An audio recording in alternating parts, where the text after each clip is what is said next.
Au cœur des Andes, le Pérou se dévoile tel un sanctuaire chargé d'histoire et de secrets. C'est une terre où les dieux semblent avoir laissé leur empreinte et où chaque coucher de soleil dissimule davantage les mystères enfouis sous le voile du temps. De l'éblouissante majesté du Machu Picchu aux incompréhensibles blocs cyclopéens de Sacsayhuaman, chaque site du Pérou semble raconter une histoire oubliée. Celle de l'intervention sur Terre dans des temps immémoriaux, des dieux, un groupe d'individus aux connaissances supérieures, depuis longtemps oubliés ou volontairement radiés de l'histoire. Durant le mois d'octobre 2023, je me suis rendu au Pérou pour un périple fascinant. J'en reviens riche d'une expérience unique et la tête bouillonnante de réflexion. Car visiter le Pérou, c'est inévitablement revenir avec plus de questions que de réponses.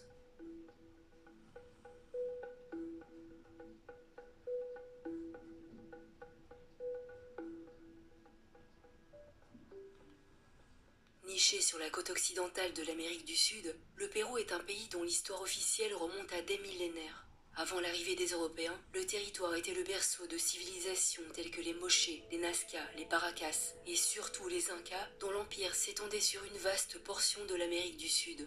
En 1532, l'arrivée des conquistadors espagnols, dirigés par Francisco Pizarro, marqua le début d'une nouvelle ère. La capture puis l'assassinat de l'empereur Inca Atahualpa et la chute de Cusco en 1533 conduisirent à la domination espagnole. Les conquistadors, tout en pillant les richesses du pays au prix de massacres et exécutions courantes, entreprirent de convertir la population autochtone au christianisme, détruisant au passage d'innombrables vestiges ou construisant des églises sur les ruines de sites sacrés. Les conséquences de la conquête espagnole furent dévastatrices pour les populations du Pérou, marquant le début de changements profonds dans la société et la culture de la région. Pendant 2 siècles, les colons s'acharnèrent à briser les traditions et les croyances des Indiens, à radier toute trace de culture qu'ils estimaient païenne. Les Incas n'avaient pas d'écriture, si l'on exclut le système des quipus. Ces dispositifs constitués de cordes et de fils de différentes couleurs, longueurs et épaisseurs, servant principalement à des fins de comptabilité, de gestion administrative et de mémorisation d'informations importantes, qui restent encore un mystère partiel pour les chercheurs actuels. L'histoire de l'antique peuple andin ne fut donc pas écrite du temps de sa splendeur, mais transmise de façon orale. Ce n'est qu'en 1609 que Garcilaso de la Vega, métis né de l'union d'un conquistador espagnol et d'une princesse inca, publia ses commentaires royaux des Incas, considérés comme l'une des œuvres les plus importantes traitant de la culture inca. En tant que membre de la famille royale, ayant vécu jusque l'âge de 20 ans au Pérou, Garcilaso de la Vega eut un accès privilégié aux traditions orales et aux récits de sa culture maternelle. Son œuvre transcrit les éléments de l'histoire orale inca, quand ces traditions n'avaient pas encore été contaminées par les influences étrangères. De l'Empire Inca était la ville de Cusco, qui signifie le nombril du monde en quechua, la langue des Incas encore parlée de nos jours au Pérou. Selon la légende relatée par Garcilaso de la Vega, la cité aurait été fondée par Manco Capac et Mama Oclo, 2 enfants de Inti, le soleil, descendus sur Terre afin d'apporter la civilisation aux hommes, après le grand déluge qui avait tout dévasté, et de fonder la capitale du futur empire dans un lieu fertile. Manco Capac et Mama Oclo fondèrent la ville de Cusco et devinrent les premiers souverains de l'Empire Inca. Ils enseignèrent aux gens les arts de la civilisation, l'agriculture, la médecine, le tissage, etc. Leurs descendants formèrent la lignée royale, les Incas, car ce terme désignait en réalité uniquement les empereurs et leurs familles. Ils étaient des dieux civilisateurs, descendus du ciel et venus apporter la connaissance ou d'autres avantages à l'humanité, comme on en retrouve dans la plupart des civilisations anciennes. Thoth, Prométhée, Enki, Manu, Quetzalcoatl.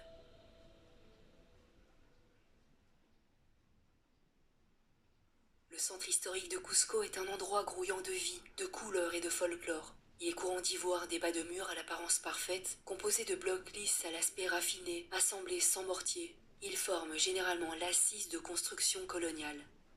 Dans une ruelle étroite, nous pouvons voir la célèbre pierre aux 12 angles, Atum Rumiok en quechua, enchevêtrée dans un ensemble de blocs plus massifs qu'ailleurs, tous inégaux, tous asymétriques, légèrement bombés, ne laissant pas la place à une feuille de papier de se glisser entre eux, rappelant les murailles de Sacsayhuaman. De véritables prouesses techniques. La taille de chaque bloc et surtout la conception et la réalisation de structures aussi complexes ne peuvent qu'avoir été l'œuvre d'artisans hors pair, maîtrisant des techniques de construction architecturale très sophistiquées et bénéficiant de plusieurs siècles d'expérimentation. Les manuels d'histoire nous disent qu'il s'agit de vestiges incas, peuple dont l'empire n'avait guère plus d'un siècle d'ancienneté au début de la conquête du Pérou par les Espagnols en 1531. Paradoxalement, dans ces mêmes livres, nous pouvons apprendre que les Incas ne connaissaient ni le fer, ni la poulie, ni la roue. Ils n'avaient à leur disposition, d'après les historiens académiques, que des outils rudimentaires tels que des cordes, des pelles ou des outils en cuivre. Le cuivre est un métal relativement mou par rapport à de nombreux minéraux, et il serait extrêmement difficile, voire impossible, de découper maint type de roche à l'aide de ce métal. Garcilaso de la Vega, dans le chapitre 21 de ses commentaires royaux, décrit les Incas, son peuple maternel, comme ignorant presque toutes les sciences. Ils entendaient un peu de géométrie parce qu'ils en avaient besoin pour mesurer leurs terres et en faire le partage, mais ils ne la possédaient que grossièrement. L'on peut inférer que les Incas n'étaient pas fort versés dans les sciences. On tient malgré tout à nous enseigner que les Incas sont les bâtisseurs de ces merveilles, et que ce peuple, malgré ses manquements techniques, faisait preuve d'une ingéniosité remarquable. Si les Incas étaient passés maîtres dans la manipulation de la pierre de proportions réduites, il semble toutefois que certaines des plus remarquables structures qui leur sont traditionnellement attribuées ont peut-être été érigées par une civilisation plus ancienne et technologiquement plus avancée, depuis longtemps oubliée de l'histoire. La suite de mon périple appuiera cette idée.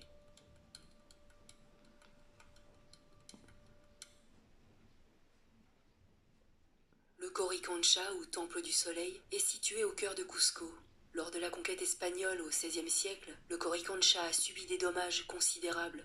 Les Espagnols ont pillé les richesses colossales du temple et ont démantelé une grande partie de la structure. Sur les fondations du Coricancha, les conquistadors ont construit l'église et le couvent Santo Domingo. C'est encore ici un étonnant mélange des genres, entre les épaisses fondations aux blocs finement taillés et savamment encastrés datant de l'époque précolombienne, et les parties hautes de l'édifice réalisées à l'époque coloniale. En 1650 et 1950, la cathédrale fut gravement endommagée par des tremblements de terre et dut chaque fois subir de lourdes reconstructions. Ces fondations anciennes, par contre, grâce à leur conception ingénieuse, mettant en œuvre un système de blocs polygonaux massifs, imbriqués les uns dans les autres, résistèrent à ces catastrophes naturelles. La pierre utilisée pour les bas de mur les plus anciens est l'andésite, une roche volcanique dure et résistante, cède sur l'échelle de Mohs, impossible à couper ou tailler avec du cuivre. On trouve pourtant dans ce lieu des blocs d'andésite remarquablement mis en forme, parsemés de trous et de stries, et une porte dont la complexité est pour le moins déconcertante. Les trous sont nets comme forêts. Les stries sont semblables à des traces laissées dans la cire ou la pâte à modeler. De nos jours, cela serait l'œuvre de machines, perceuses à percussion, foreuses diamantées ou graveuses laser. Les Espagnols tentèrent de percer ces mêmes murs en divers endroits, ce qui se traduisit par un échec cuisant malgré leurs outils plus performants que ceux des Indiens.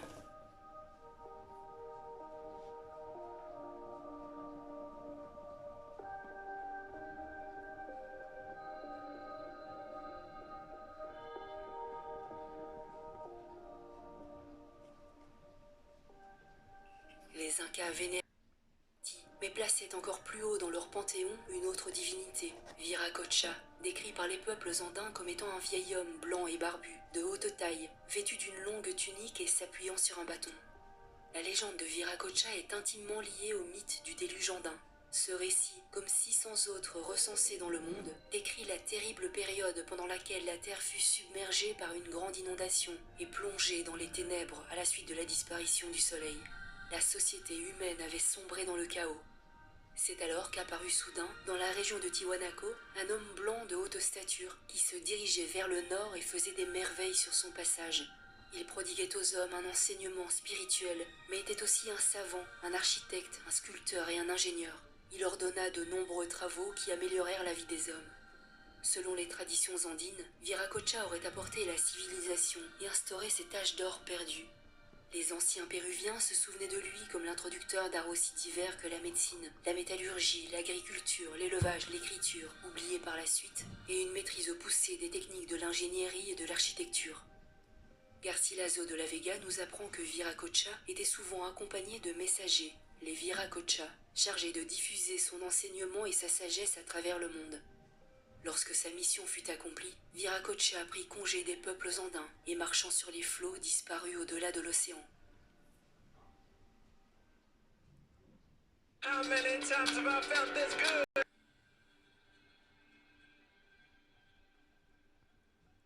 À 2 kilomètres au nord, en surplomb de la ville de Cusco, se dressent les imposantes murailles en zigzag de Sacsayhuaman. Certains blocs qui les composent, hauts de 3,50 m et pesant plus de 200 tonnes, comportent une dizaine d'angles et s'encastrent parfaitement les uns dans les autres, ne permettant pas à une feuille de papier de se glisser entre eux.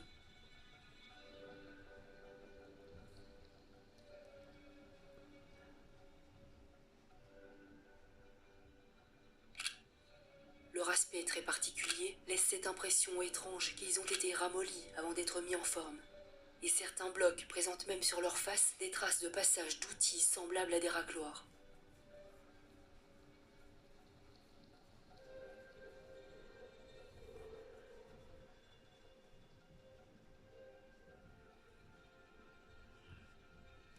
Par endroits, des mégalithes manquants ont été remplacés par des pierres de petite taille, encastrées grossièrement.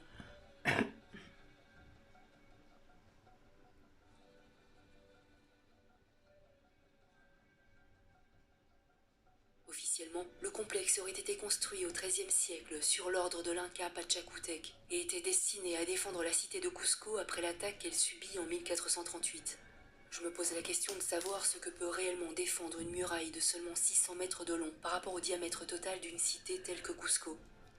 Les traditions locales affirment cependant que ces monuments étaient déjà anciens au temps des Incas, que toutes ces merveilles se firent en une seule nuit, sans savoir qui en fut l'architecte. Dans ses commentaires royaux, Garcilaso de la Vega relate l'histoire d'un roi inca qui cherchait à égaler les exploits de ses prédécesseurs, les bâtisseurs de Sacsayhuaman. Dans cette tentative, le souverain entreprit le transport laborieux d'un bloc de pierre colossal sur plusieurs kilomètres. Des milliers d'Indiens s'employèrent à traîner cet énorme monolithe à travers les montagnes.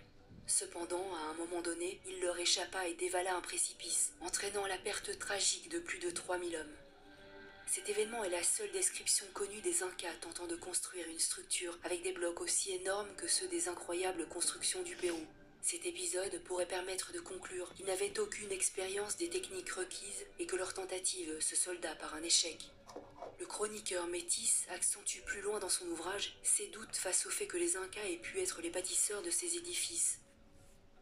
Ces merveilles peuvent sembler incroyables à quiconque ne les a point vues. Quant à ceux qui les ont examinées attentivement, elles leur font croire qu'elles ont été faites par enchantement et que ce sont les diables et non les hommes qui les ont élevées. Car il est difficile d'imaginer comment toutes ces pierres si grosses ont pu être taillées dans les carrières d'où elles furent tirées. Les Indiens, en effet, n'avaient ni fer ni acier pour les tailler et les mettre en œuvre.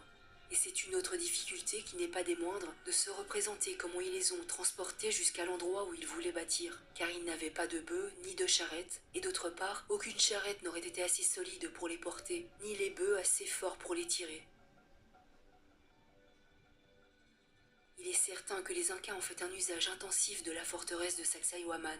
On a donc longtemps pensé qu'ils l'avaient construite, mais il n'y a pas de rapport évident entre ces deux propositions. Les Incas ont très bien pu trouver ces structures déjà en place et s'y installer, ce qui aurait évidemment comme incidence de fausser toute tentative de datation par échantillonnage d'éléments organiques. Les Incas n'auraient fait que réhabiliter le site, apportant quelques rafistolages, comme par exemple le remplacement de mégalithes manquants par un amoncellement de petites pierres maintenues ensemble par du mortier, tâche envisageable pour un peuple aux moyens limités.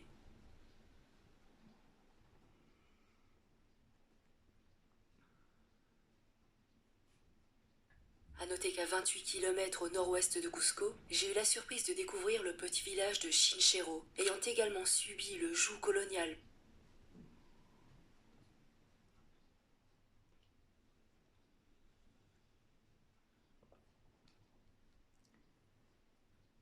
Désolé, ça bug. Bonsoir tout le monde, j'espère que vous allez bien. Je remercie la personne qui m'a envoyé ce lien et comme promis, je vous le partage. Dans la destruction partielle des vestiges anciens et la construction déplorable d'une église sur les fondations d'un ancien temple. Ce site est remarquable car il s'agit d'un Sacsayhuaman miniature. Après avoir dépassé l'église, nous pouvons découvrir plusieurs rangées de murailles cyclopéennes, en tout point comparables à celles de son homologue, si ce n'est que les blocs présentant les mêmes caractéristiques sont de taille inférieure.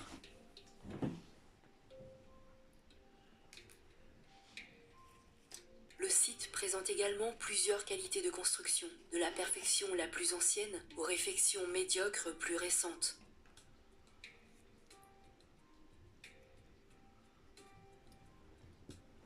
Il serait logique de penser que les Espagnols et non les Incas sont peut-être à l'origine de ces piteux ajouts, ou pire, qu'ils soient en réalité des réparations contemporaines. Le constat suivant s'imposerait dès lors. Pourquoi n'a-t-on pas réussi du temps des conquistadors, ou encore plus de nos jours, à égaler les prouesses techniques des anciens bâtisseurs, si toutes... Décidément, ça bug ce soir, désolé.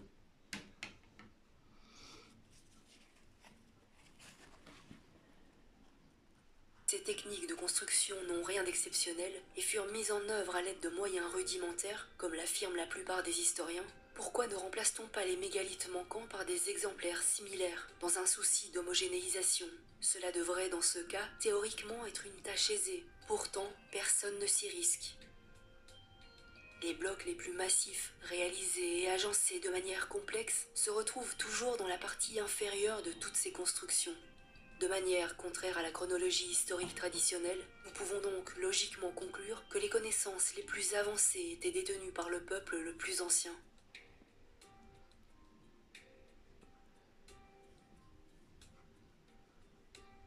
Cette constatation se révèle très nettement sur le site de Rakshi et son temple de Viracocha, où les couches de blocs réparties chronologiquement en partant du bas sont très distinctes par endroits. Le style le plus ancien et le plus sophistiqué est parfois recopié sur les couches ajoutées par la suite, mais jamais égalé.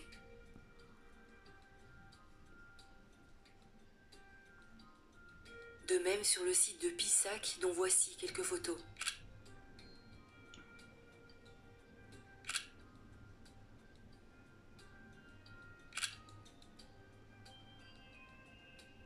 À Ollantaytambo, il faut gravir quelques terrasses pour arriver au niveau des constructions les plus anciennes, caractérisées par la présence de mégalithes aux formes irrégulières, parfaitement encastrés les uns dans les autres. On y retrouve ces niches trapézoïdales aménagées dans les murailles, un peu comme une marque de fabrique des anciens bâtisseurs, comme on avait déjà pu en voir au Coricancha. On peut également y admirer les vestiges du Temple du Soleil, dont la façade est composée d'une étonnante alternance d'énormes et de très fines masses de pierre. Il faut noter une fois de plus l'extrême précision de ces assemblages, dénotant un savoir-faire hors du commun. Sur ce site incroyable, il est également manifeste que deux styles de construction se chevauchent, le plus ancien, inexplicable, composant la base du plus récent, réalisé à l'aide de techniques rudimentaires.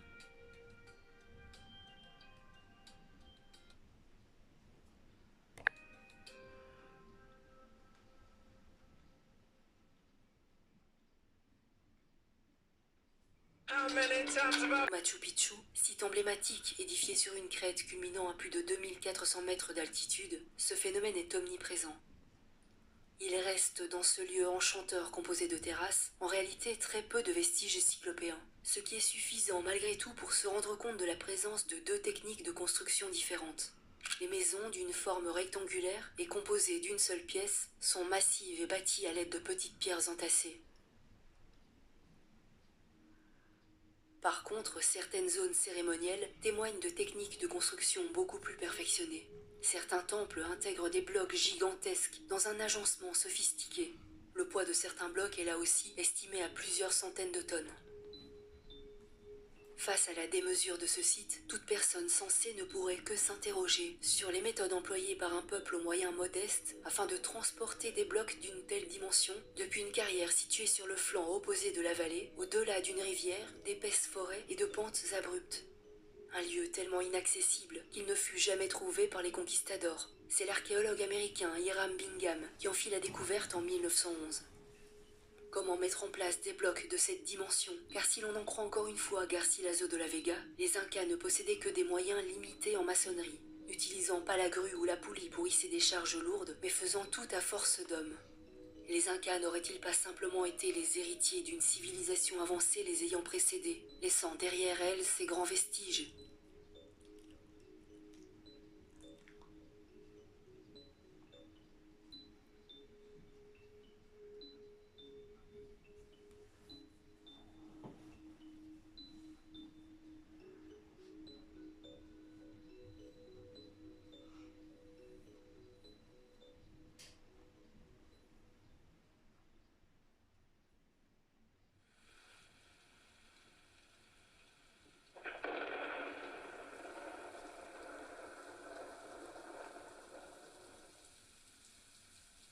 quitter le site de Silustani dans des conditions particulières, car c'est un véritable déluge de pluie, d'orage et de grêle qui a commencé à s'abattre lors de mon arrivée au sommet de la colline.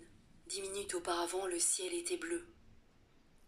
Dans ce paysage alternant lac et léger relief se dressent les tours funéraires de Silustani, ou Shulpa, ensemble de constructions cylindriques légèrement évasées que l'on attribue au peuple Kola. Là aussi, il faut remarquer l'incroyable précision de la... Décidément, ce soir, ça bug. Je suis désolée.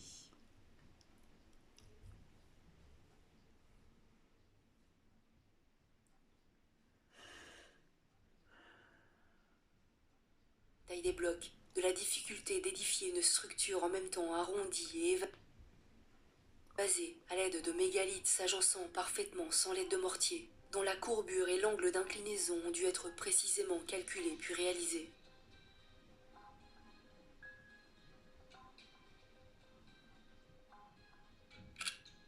Une des tours endommagées permet de constater que chaque bloc est creusé en son centre, technique antisismique ingénieuse qui permettait l'insertion d'une pierre ayant pour fonction de renforcer la structure de l'édifice. Sur le plateau, d'autres restes de tours sont visibles, composés d'un amoncellement grossier de pierres de petite taille. Je ne peux m'empêcher de penser qu'il s'agit là en fait des réelles tours des Kola, tentant d'imiter avec leurs moyens les réalisations des anciens bâtisseurs qu'ils trouvèrent déjà en place. Il est impossible, ici encore, de douter de l'œuvre de deux peuples différents, tant le nivellement de maîtrise de construction est flagrante. Il n'y a en outre sur le site pas de traces d'exemplaires de tours de transition qui démontreraient une évolution dans le style ou des tentatives d'expérimentation de nouvelles techniques de construction débouchant au final sur les modèles les plus aboutis. Pour résumer la situation, il y a d'un côté les vagues entassements de pierres et de l'autre des prouesses techniques, sans présence de phase intermédiaire. Des restes humains datant de la période pré-Inca ont bien été trouvés dans les tours les plus complexes de Silustani, mais qui peut assurer que ces corps étaient contemporains de la période de l'édification du site? Là se pose encore la question de la pertinence des datations d'éléments organiques, car un peuple aurait très bien pu découvrir ce site longtemps après son édification et se l'approprier. Et de là, les spécialistes contemporains en déduisent qu'ils en sont les auteurs, notamment car aucune trace plus ancienne n'est décelable. Les textiles mettent 100 à 500 ans à se dégrader. Une bouteille en plastique, 400 ans. Du verre, 4000 ans. Tout ou presque finit par disparaître sans laisser aucune trace. Une civilisation qui aurait vécu à cet endroit il y a par exemple 8000 ou 10 000 ans serait donc totalement indécelable.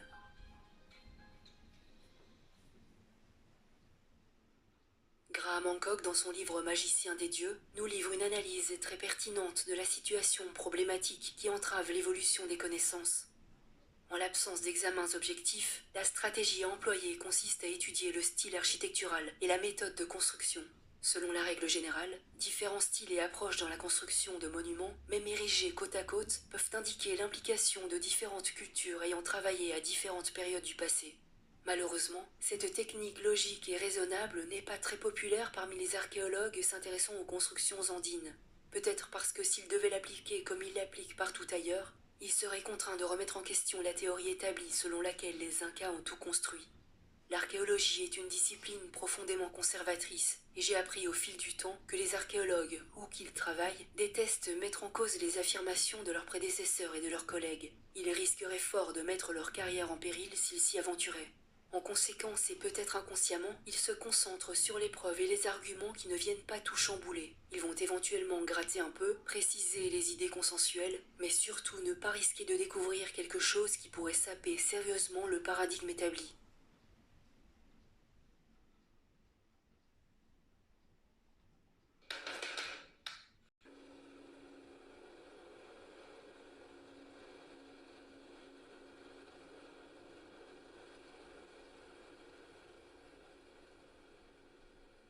Les vestiges indatables du Pérou comprennent les constructions cyclopéennes, mais également des réalisations qui sortent de l'entendement, comme les géoglyphes de Nazca. La région de Nazca, située sur la côte sud du Pérou, est caractérisée par un climat désertique et aride. Dans cet endroit inhospitalier a été découvert au début du XXe siècle un ensemble de géoglyphes comprenant 300 figures géométriques, 800 lignes droites, 70 animaux et végétaux stylisés, s'étendant sur une superficie d'environ 500 km².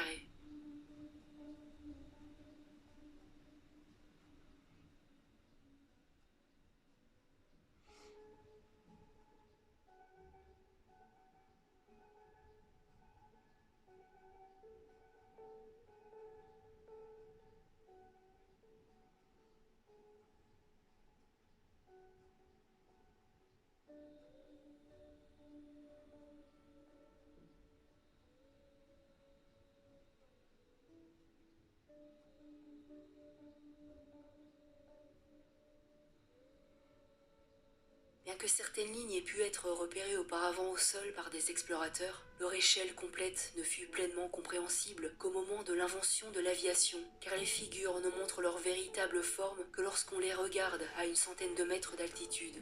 Il serait donc logique de penser qu'au moment de leur réalisation, les auteurs de ces gigantesques dessins eurent besoin d'une assistance aérienne. Car il faut bien se rendre compte de la proportion de ces tracés. Le Condor mesure 120 mètres de long, le Lézard 180 mètres. Certaines lignes parfaitement droites s'étendent sur près de 8 km sans jamais dévier de leur trajectoire malgré les obstacles et ont parfois nécessité que des sommets de montagne soient coupés. Comment réalise-t-on cela avec des moyens rudimentaires ? Une multitude de théories ont été émises concernant la signification de ces tracés, de la plus rationnelle à la plus audacieuse. La vérité, c'est qu'à l'heure actuelle, nous ne savons absolument rien sur le but recherché par les instigateurs de ce projet colossal, si ce n'est que cet ensemble fut réalisé afin d'être observé depuis le ciel.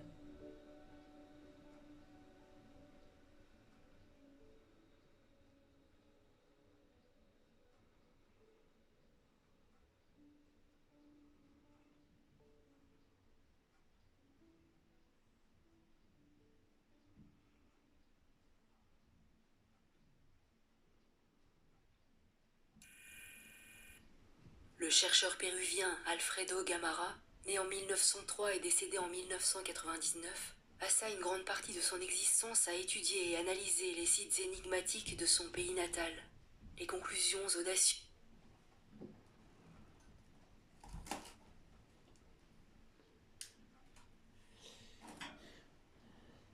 Alors, je vous